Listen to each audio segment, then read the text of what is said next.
Hello guys, welcome to Skynomics academy.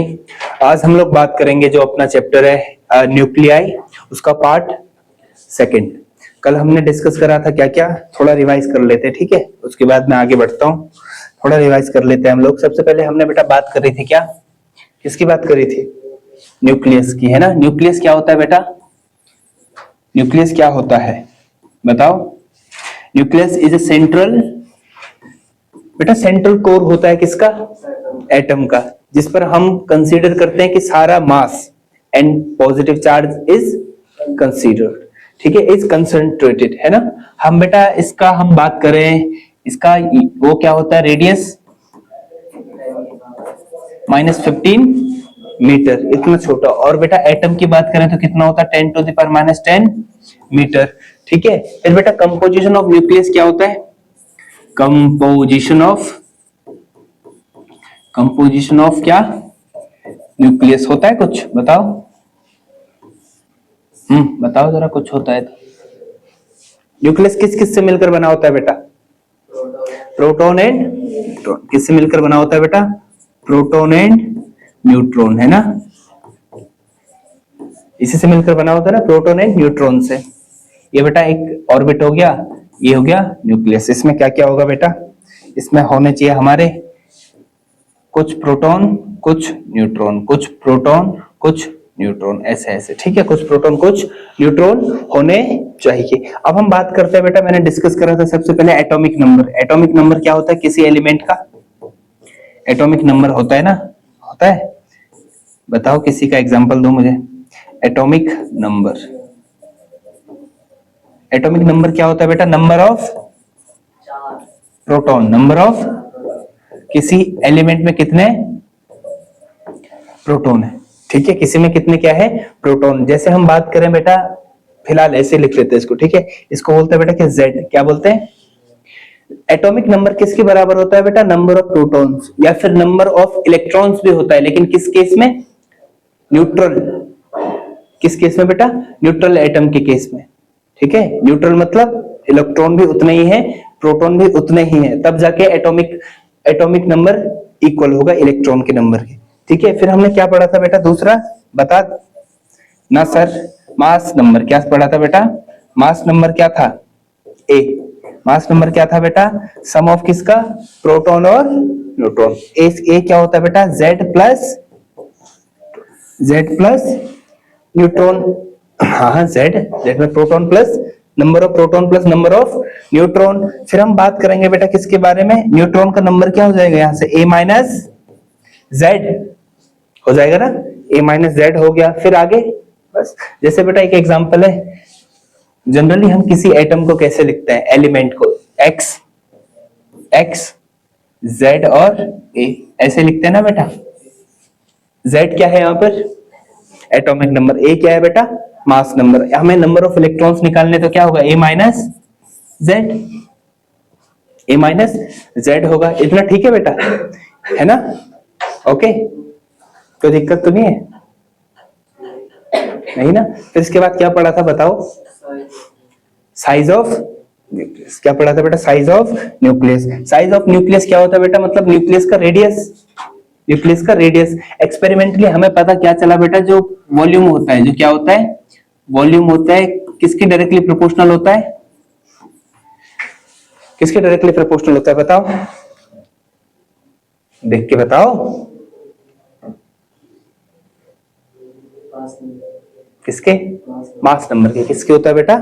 Mass number के directly proportional होता है, ठीक है। मास नंबर के डायरेक्टली प्रोपोर्शनल होता है। यहां से आर क्या हो जाता है बेटा? यहां से हम बात करें, जो आर है हमारा, आर हो जाता है बेटा क्या? R3 हो जाएगा डायरेक्टली प्रोपोर्शनल A के। किसके? क्योंकि ये तो सारा कांस्टेंट है ना बेटा, सारा क्या है? कांस्टेंट है। R यहां से अब इसको हटाने के लिए हम लोग क्या लगा देते हैं बेटा? एक कांस्टेंट लगा लेते हैं, R A नॉट। या फिर अगर मैं, है ना, ऐसे बोल सकते हैं इसको, R यहां से क्या होगा बेटा? R not. अच्छा भी करता हूं, पहले नहीं, पहले इसको अच्छे से सॉल्व कर लेते हैं। R not A। अच्छा, R किसका हो जाएगा फिर? डायरेक्टली प्रोपोर्शनल A 1/3 हो जाएगा ना, है ना। अब R प्रोपोर्शनल हटाया हमने, एक कांस्टेंट लगा दिया, इसको बोलते हैं बेटा कौन सा कांस्टेंट? एम्पेरिकल कांस्टेंट कितना होता है इसका value 1.2 into 10 to the power minus 15 metre. और ए तो आना ही आना है, ए तो आना ही आना है, ये तो आएगा ही। -15 ऑर्डर का होता है, कुछ भी हो सकता है ना, मैंने बताया था 0.03 0.05 कुछ भी हो सकता है ना। किसी का बेटा एटॉमिक नंबर अगर 8 है, किसी का एटॉमिक नंबर कितना है 8 कर लेता है। अगर बेटा ए दे दिया किसी में 8, एटॉमिक नंबर नहीं, क्या मास नंबर, चाहे हो ना हो, बस मैं तुम्हें बता रहा हूं। किसी का एटॉमिक मास नंबर हमें क्या दे दिया है, ए 8 दे दिया है, तो उसका रेडियस कितना होगा, कितना हो जाएगा 1.2 इंटू 10 टू द पावर -15। फिर साथ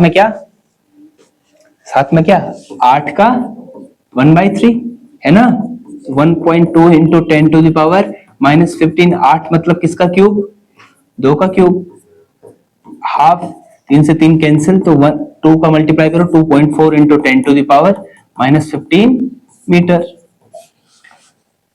ठीक है, किस पे डिपेंड कर रहा है बेटा, एटॉमिक मास नंबर पे। किस पे डिपेंड कर रहा है, मास नंबर पे। हर एलिमेंट के लिए क्या हो सकता है, हर एलिमेंट के लिए अलग होगा।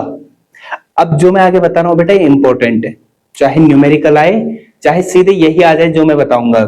ये तो खैर आना ही है, इजी है ना, ये तो ए दे देगा बस कर लोगे। ठीक है, रेशियो इसमें आ सकता है बेटा R1 R2 क्या है, दो एटॉमिक मास दे देगा हमें, मास नंबर 2 एटम दे देगा हमें, एक का मास ये है, एक का मास नंबर ये है। फिर बताओ हमें क्या बात है, ठीक है ना। क्या था बेटा फिर, अब मैं बता रहा हूं दूसरा क्या था बेटा, बता, न्यूक्लियर डेंसिटी। क्या था, न्यूक्लियर डेंसिटी। क्या पढ़ेंगे हम लोग अब, न्यूक्लियर डेंसिटी। कल हमने वैसे पढ़ लिया, लेकिन थोड़ा फटाफट अभी रिवाइज कर लेता हूँ। न्यूक्लियर डेंसिटी क्या था बेटा, न्यूक्लियर डेंसिटी, न्यूक्लियर डेंसिटी क्या है बेटा, मास ऑफ न्यूक्लियॉन्स। किसका, मास ऑफ न्यूक्लियॉन्स। मैं भी बता रहा हूं बेटा न्यूक्लियॉन्स क्या होते हैं, mass of nucleons to the volume of nucleus. ठीक है, न्यूक्लियस है ना बेटा, मैं इसको पूरा न्यूक्लियस, ये हो गया बेटा इसके अंदर का पार्ट न्यूक्लियस। ठीक है, क्या क्या होगा इसमें,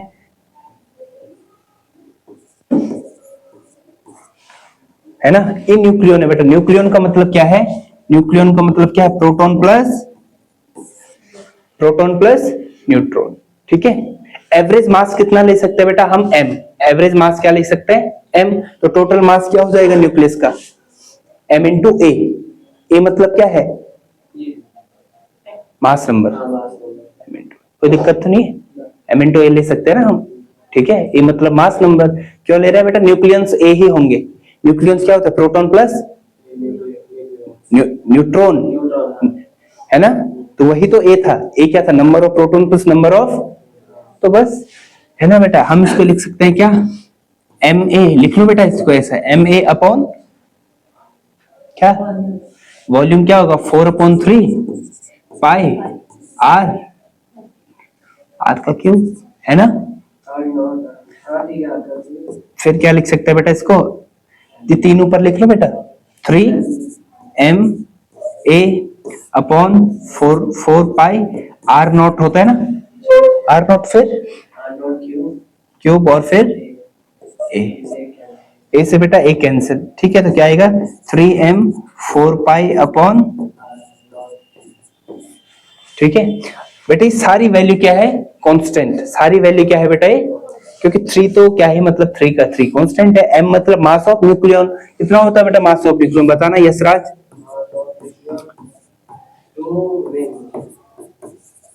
कितना होता है बेटा, ठीक है। चाहे किसका, हम प्रोटॉन का ले ले चाहे न्यूट्रॉन का, यही होता है, इसलिए एवरेज है 10 टू द पावर 27 की ऑर्डर में ही होगा।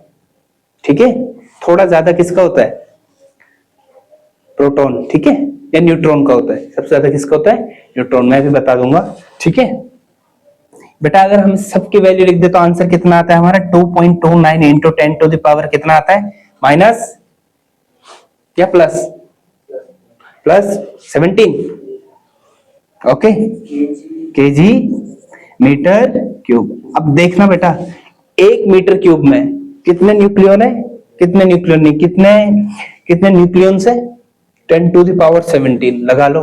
10⁻17 कितना हुआ?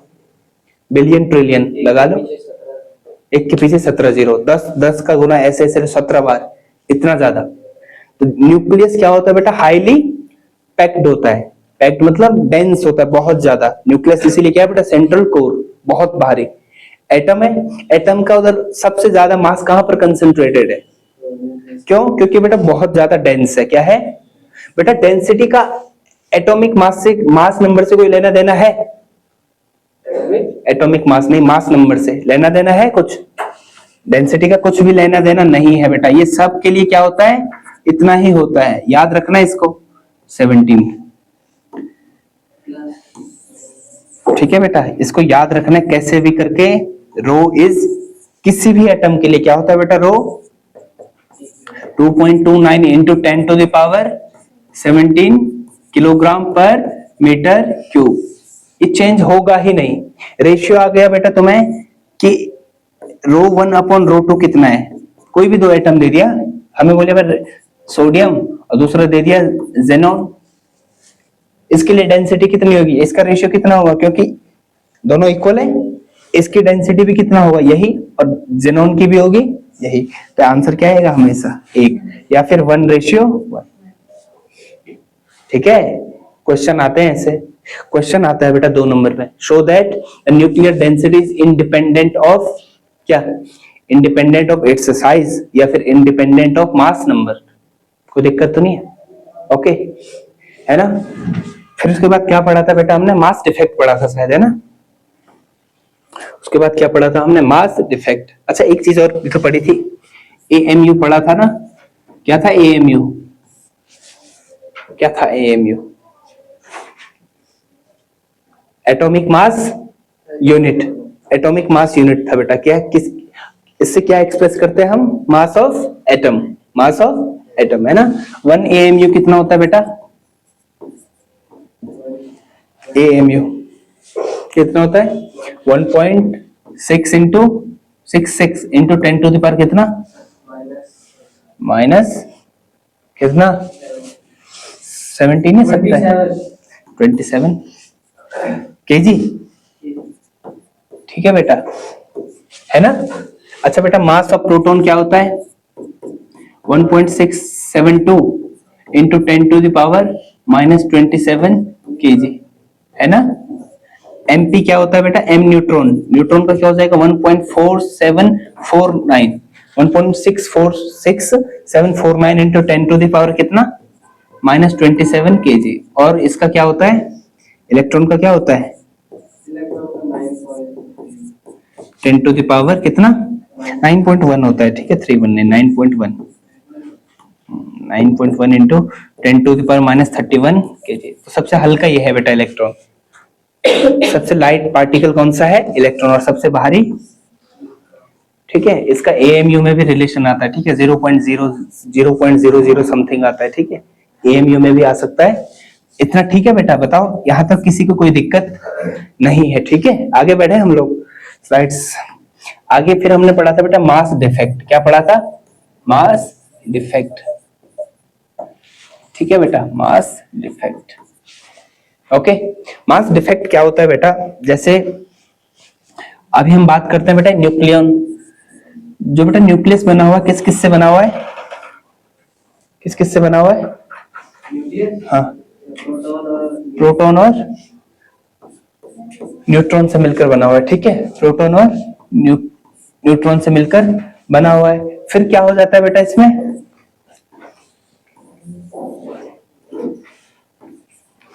इसमें फिर क्या हो जाता है?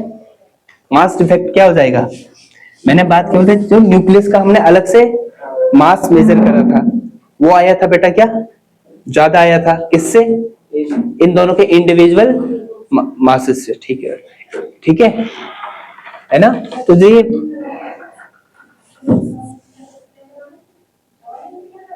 मास, ठीक है, मास हो गया। मास किससे बड़ा है बेटा? मास ऑफ न्यूक्लियस। ऐसे लिख लो इसको, ऐसे लिखा था क्या मैंने, है ना। हाँ, MP प्लस और MN, यही लिखा था ना। बड़ा है ना इससे। अब हमें, मैंने इसमें साथ Z वेट इंक्लूड कर दिया होगा, करा था।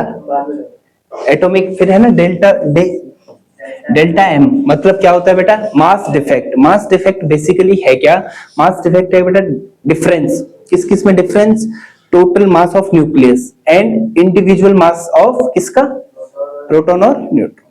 ठीक है, ये अलग अलग आया था, है ना, mass of neutron, mass of, यही करा था ना, Z M P, Z M P, Z M P plus A minus Z और एम एन माइनस, यही था, और कुछ भी होगा यार, बिल्कुल यही था, यही था, गारंटेड। गलत लिखा है तूने फिर शायद, माइनस एम भी तो था भाई, ठीक है, माइनस एम नहीं लिखा तूने, माइनस क्यों क्यों ऐसा, है ना,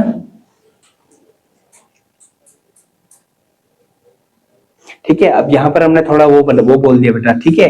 बात क्या थी, जो मास ऑफ न्यूक्लियस वो ज्यादा नहीं था, ज्यादा कौन था, इनका सम, ठीक है, ये ज्यादा था, इट वॉज ग्रेटर, ठीक है। तो इसलिए इसको बोल लिया बेटा हमने क्या, मास डिफेक्ट, इतना हमने कल पढ़ लिया था, ठीक है। बढ़े आगे, अब हम किसके बारे में बात करेंगे बेटा, अब हम बात करते हैं किसके बारे में, बात करेंगे किसके बारे में,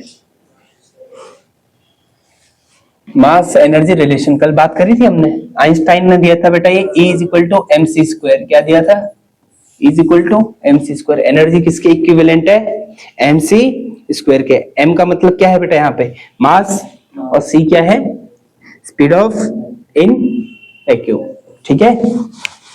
फिर बाइंडिंग एनर्जी क्या था बेटा, व्हाट वाज बाइंडिंग एनर्जी, नहीं बात करी है हमने, आज हम बात करेंगे किसके बारे में, बाइंडिंग एनर्जी के बारे में, किसके बारे में बात करेंगे बेटा हम लोग, बाइंडिंग एनर्जी के बारे में, ठीक है। करें बात शुरू,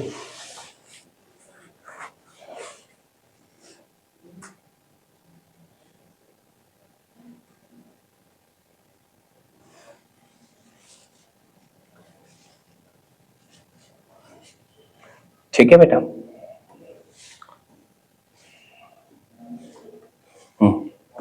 अच्छा बेटा, जो प्रोटॉन और न्यूट्रॉन, प्रोटॉन और न्यूट्रॉन क्या है बेटा, किसके कॉन्स्टिट्यूएंट है,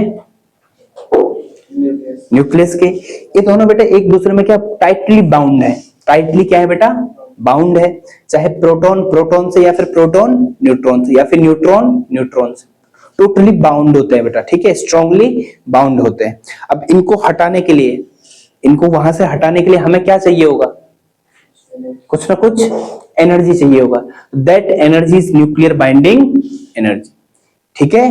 किसी न्यूक्लियन को बेटा हमें कहां से हटाना है, न्यूक्लियस से हटाना है, तो हमें काम करना पड़ेगा, कुछ काम करने का मतलब कुछ ना कुछ एनर्जी हमें रिक्वायर्ड है, that energy is known as nuclear binding energy, ठीक है बेटा। क्यों, अब कैसे बेटा, प्रोटॉन और प्रोटॉन तो क्या है, पॉजिटिव, एक दूसरे को क्या कर सकते हैं, रेपल, लेकिन तब भी क्या होता है, रेपल करते हैं, वैसे तो करते हैं लेकिन टाइटली बाउंड होते हैं, तो किसके कारण टाइटली बाउंड होते हैं, ड्यू टू बाइंडिंग एनर्जी। और इसी एनर्जी को हटाने के लिए हमें क्या चाहिए बेटा, इसी बाउंड को तोड़ने के लिए हमें क्या चाहिए, इसी बाउंडेशन को तोड़ने के लिए हमें चाहिए क्या, energy, and that energy is nuclear binding energy. लिख ले इसको थोड़ा,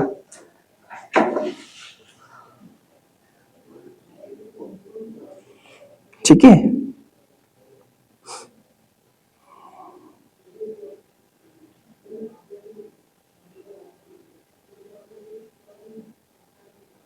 binding energy of a nucleus, binding energy of a nucleus is the energy, binding energy of the nucleus is the energy with which nucleus are, nucleus नहीं nucleons, ठीक है, with which nucleons are bound in the nucleus,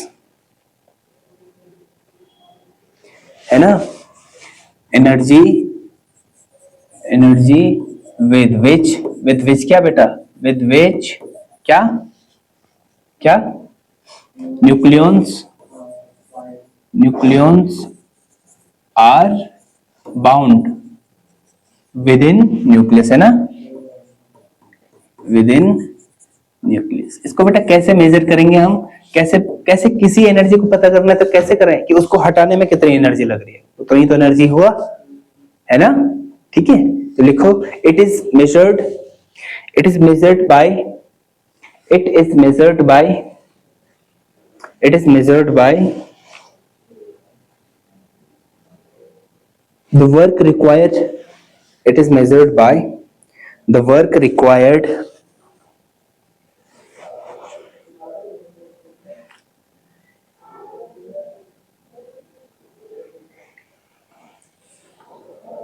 work required to be done to be done to be done to separate to be done to separate to separate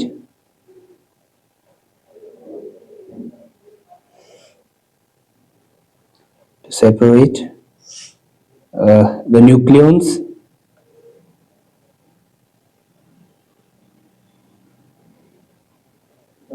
separate the nucleons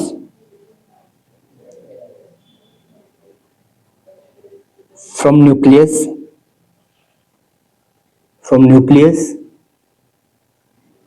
to infinite distance, ठीक है। और infinite distance क्यों बेटे, ताकि वो दोबारा वो ना कर सके, ठीक है, इंटरेक्शन ना कर सके, ठीक है, इतनी दूर ले जाना है हमें, ठीक है बेटा। अब हम बात करेंगे जो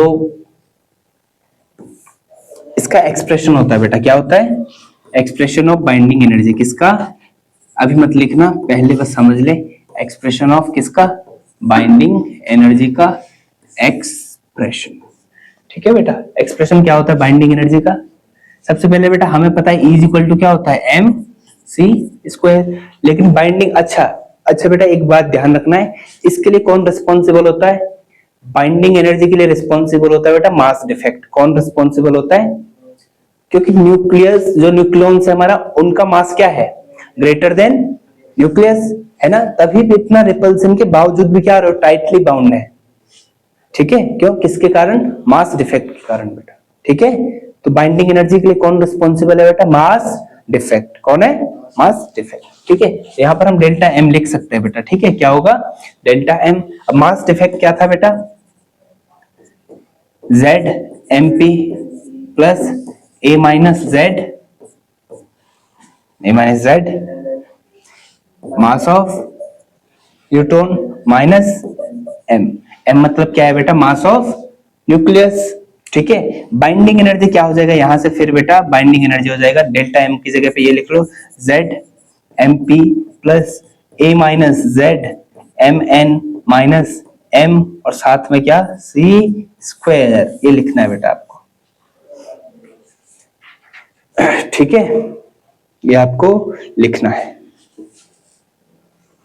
ओके।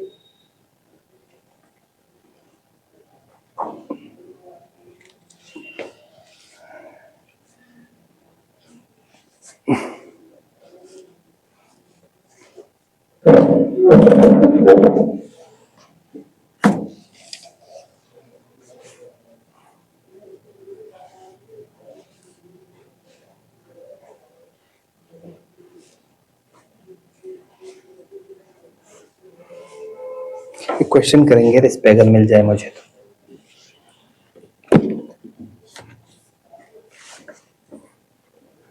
हो गया सर, ये सारी चीजें याद रखेंगे, फिर क्वेश्चन कब करेंगे बेटा, ये प्री बोर्ड है ना इनका, तो फिर जब ये सारे बच्चे अवेलेबल होंगे फिर हम लोग कर लेंगे, ठीक है, क्वेश्चंस इसके, क्योंकि फिर दोबारा मैंने कराना ही है।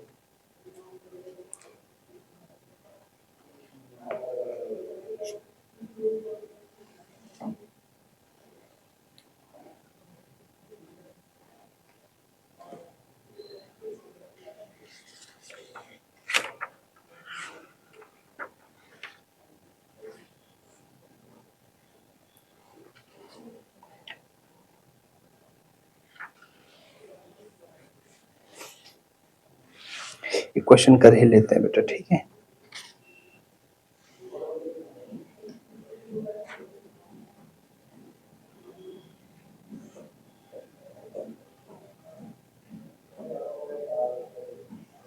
करें क्वेश्चन, करते क्वेश्चन लिख बेटा।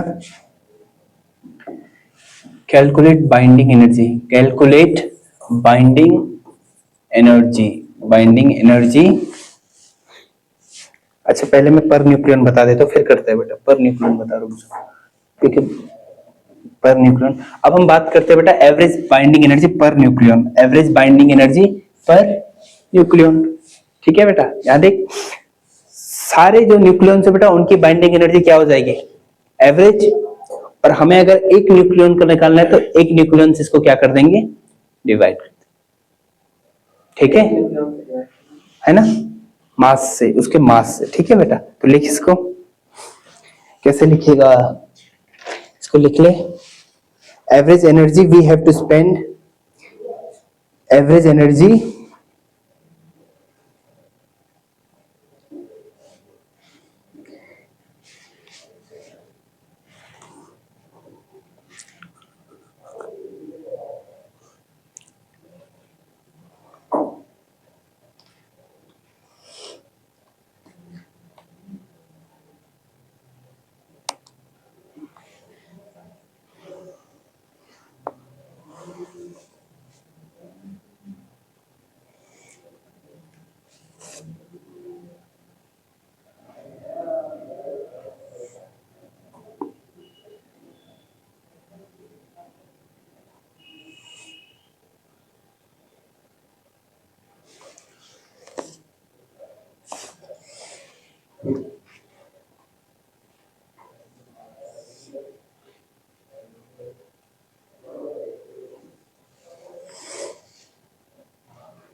it is the average energy we have to spend to remove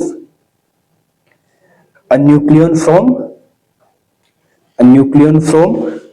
कहां से बेटा, न्यूक्लियस। बहुत बढ़िया है ना।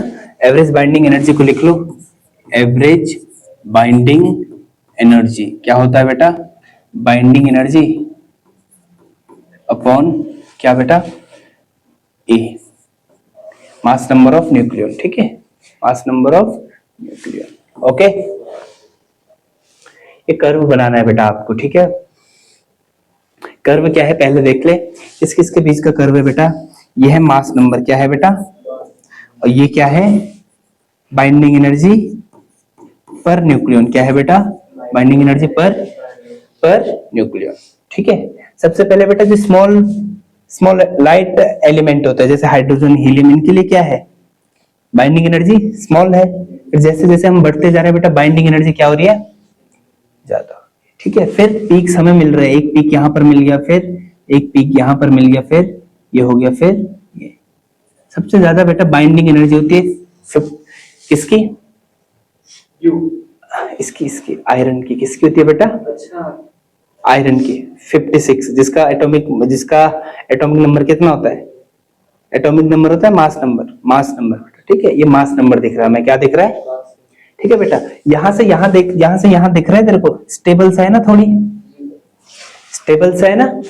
यहाँ बेटा एटम्स थोड़ा अनस्टेबल कह सकते हैं हम लोग, क्या कह सकते हैं, अनस्टेबल, क्योंकि बाइंडिंग एनर्जी किसी टाइम क्या हो रहा है, कम ज्यादा। यहाँ तक तो ठीक है, फिर कम, फिर ज्यादा, फिर कम, फिर कम, फिर यहां से यहां तक क्या है बेटा, स्टेबल। यहां तक यहाँ क्या है, बाइंडिंग एनर्जी क्या है, स्टेबल। फिर लास्ट में क्या हो जा रहा है बेटा, बाइंडिंग एनर्जी कम हो रहा है। इसका बाइंडिंग एनर्जी बेटा होता है 7.6, कितना होता है, 7.6,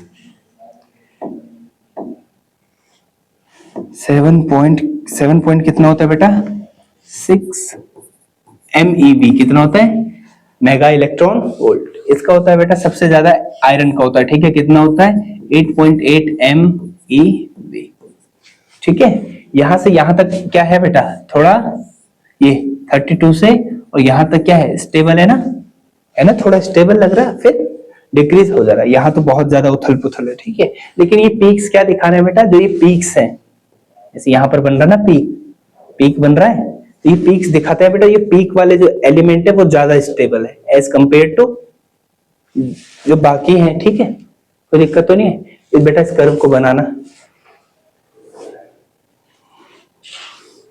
फिर एक क्वेश्चन करते हैं इस पे।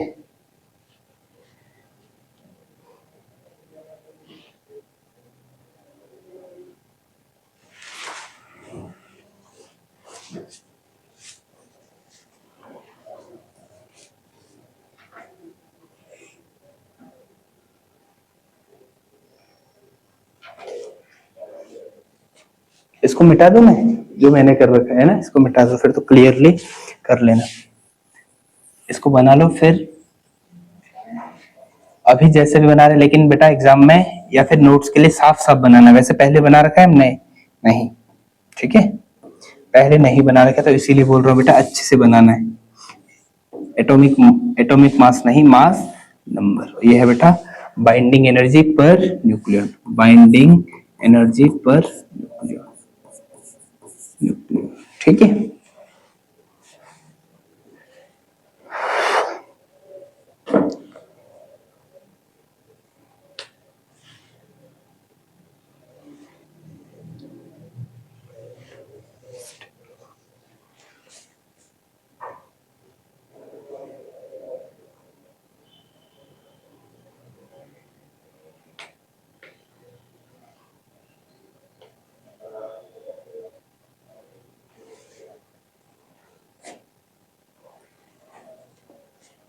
बन गया, कोई बात नहीं, बनाओ आराम से।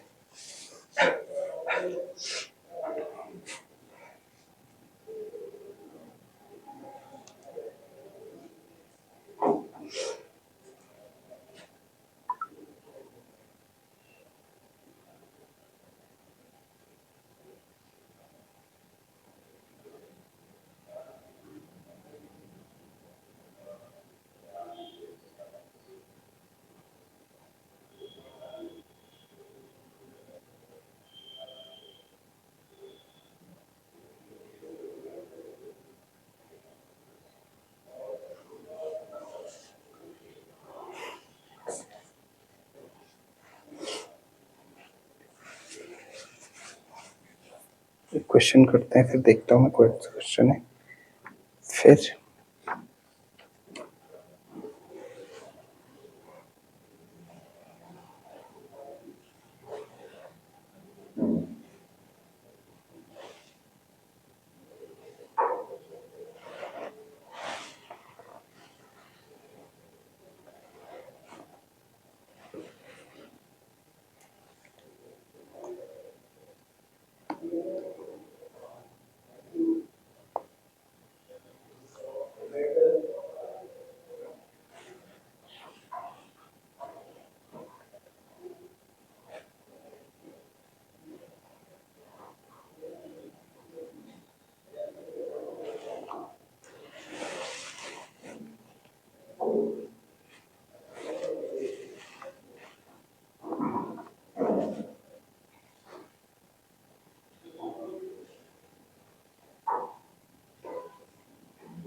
समझ में आ रहा है बेटा? ये बाइंडिंग एनर्जी कर्व, ये बेटा एक्सप्लेन करने के लिए आ सकता है, ठीक है, याद रखना है इसको।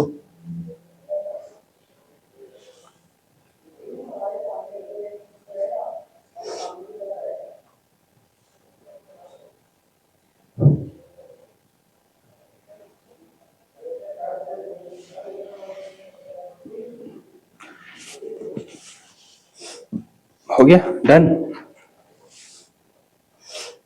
एक क्वेश्चन कर लेते हैं ना।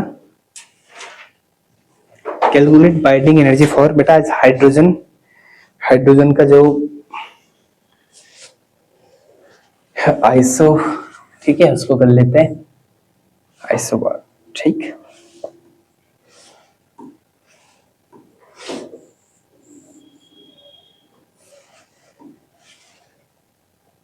कैलकुलेट, ठीक है, binding energy for 1H3। 1H3 का बाइंडिंग एनर्जी हमें फाइंड आउट करना है, ठीक है। बाइंडिंग एनर्जी पर न्यूक्लियन, ठीक है, बाइंडिंग एनर्जी पर न्यूक्लियन। दोबारा लिख लेते हैं बेटा, सब कुछ गिवन होगा हमें, बस करते हैं फिर अभी। Binding energy per nucleon for for नहीं ऑफ 1H3। गिवन क्या क्या है बेटा हमें? गिवन है मास ऑफ न्यूक्लियस मतलब 1H3, ठीक है, ऐसे लिख रहा हूं। मास ऑफ 1H3 कितना लिखते जा बेटा इंफॉर्मेशन को? 1H3 कितना है? इट इज गिवन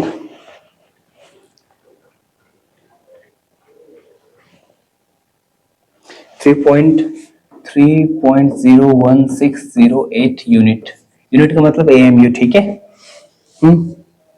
फिर मास ऑफ प्रोटॉन तो पता होगा ही, पर फिर भी कितना होता है? 1.00007 1.007। कल क्या लिखा है? अरे नहीं, वैसे नहीं बेटा, AMU में कह रहा हूं मैं, यूनिट, ठीक है। 67825 यूनिट। और MN है बेटा क्या? MN है हमारा क्या? 1.008665665 ठीक है, 3.01608, ठीक है। करे सॉल्व है ना बेटा? सबसे पहले हम निकालेंगे बाइंडिंग मास डिफेक्ट निकाल लें। मास डिफेक्ट क्या होगा बेटा? मास डिफेक्ट क्या होगा? ZMP होगा प्लस A माइनस Z और MN माइनस क्या बेटा? N। Z कितना है बेटा इसमें? 1, तो MP लिख लो सीधे। MP कितना है? कितना है? 1.00785 प्लस A माइनस Z कितना है बेटा? 2 और MN कितना है? 1.00865 है ना यूनिट, माइनस n कितना है बेटा? n कितना है? 3.01608, ठीक है। करें इसको सॉल्व तो 1.00785 प्लस 2 5 जा 2 6 जा 12 और 13, 2 6 जा 12, फिर से 13, 2 8 जा 16, फिर आ गया 17 0 2, ठीक है, आगे ना इतना। फिर माइनस 3.01608। अब इसको ऐड करते हैं, कितना होगा? 505, 3 और 2 और 3 5, 8 और 3 11 है ना, 7 और 7 14 15, फिर 1 और 1 2, फिर 0 और 3, माइनस कितना बेटा? 3 माइनस 01608 इतना आएगा बेटा ये। अब यहाँ पे कर ले, ये बेटा ऐसे ही करना है, ठीक है। इसमें कुछ भी मिस करोगे तो आंसर अप्रोक्स आ जाएगा, तो क्यों करना है ऐसा? सिंपल कैलकुलेशन है, हैं? नहीं नहीं, वो दी होती है बेटा, दी रखी होगी, टेंशन मत लो। 5 माइनस 3.0160805 3 7, फिर हो गया 6 15 9, फिर 0 0, ठीक है बेटा। इतना आ रहा है 0.096 है ना।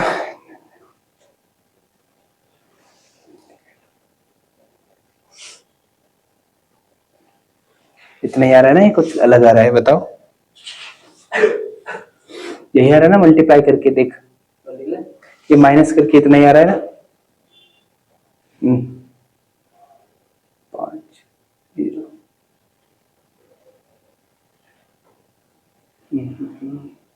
सही करा हमने। 2 5 से 0 2 6 से 2 6 से 30, अच्छा 13 और 14 होना था यहाँ पे। यहाँ पे क्या होना था बेटा? 14। अब ये क्या हो जाएगा? 0 5 2 5 और ये 8 हो जाएगा, ठीक है। फिर कौन सा था? 8, हाँ 7,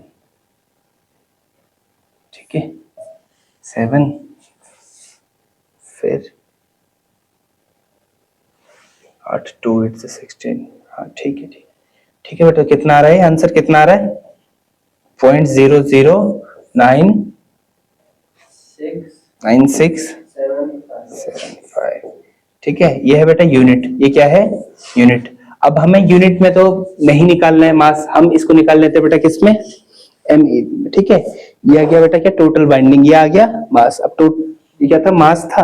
टोटल बाइंडिंग एनर्जी क्या होगी बेटा, हम क्या कर लेते हैं सी स्क्वायर का मल्टीप्लाई कर लेते हैं, सी स्क्वायर का मल्टीप्लाई कर लेते हैं बेटा। ठीक है, लेकिन हमारा मास किसमें है यहाँ पर, एटॉमिक मास यूनिट में। तो हम सीधे बाइंडिंग एनर्जी का फॉर्मूला क्या लिख लेते हैं, इसको जरा छोटा कर लेते हैं। बाइंडिंग एनर्जी का फॉर्मूला अगर मैं लिखूं, बाइंडिंग एनर्जी का फॉर्मूला बेटा यहाँ पर लिख लेते हैं हम लोग, क्या बाइंडिंग एनर्जी का फॉर्मूला हम लोग लिख लेंगे,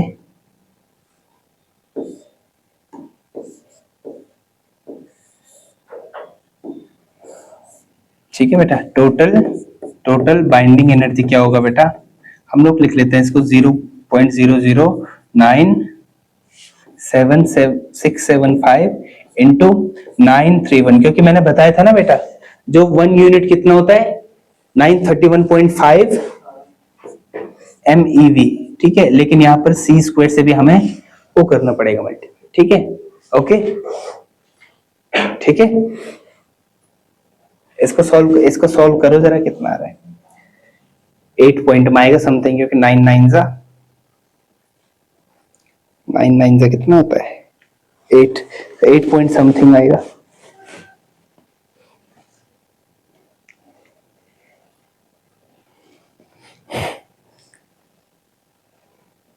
इसको मल्टीप्लाई करने की कोशिश करते हैं, वैसे तो 8 पॉइंट समथिंग आएगा। हाँ क्या करें, फिर शॉर्ट कर लेना इसको। ठीक है, अप्रोक्स में तो करना तो पड़ेगा यार हमें। ठीक है, इस तो कुछ स्किप कर सकते हो।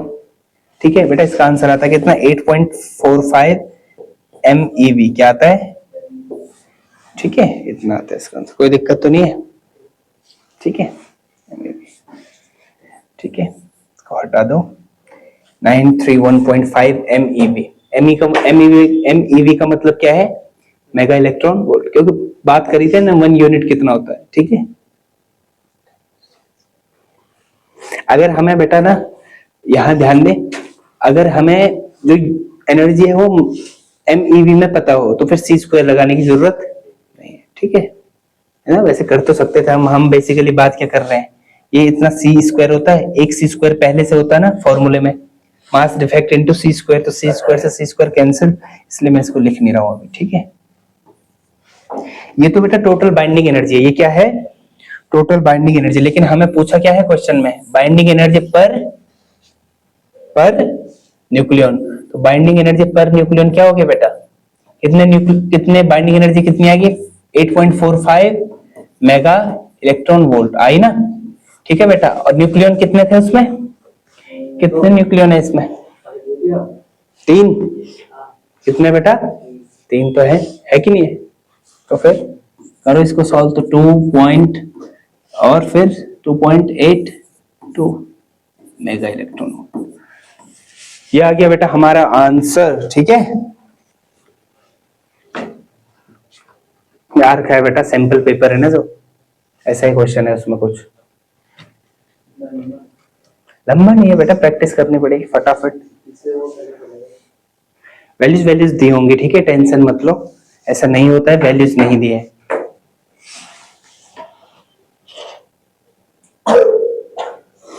ठीक है, कोई दिक्कत तो नहीं है बेटा।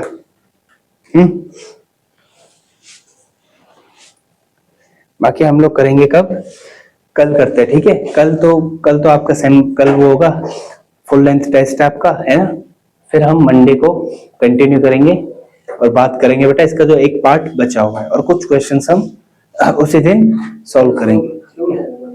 मंडे को फिर एक दिन और लगाऊंगा इस पे, फिर क्योंकि हमने उसके क्वेश्चन भी नहीं करे, किसके एटम के क्वेश्चन भी नहीं करे। ठीक है, उसके क्वेश्चन और इसके मिलके एक असाइनमेंट बना देंगे।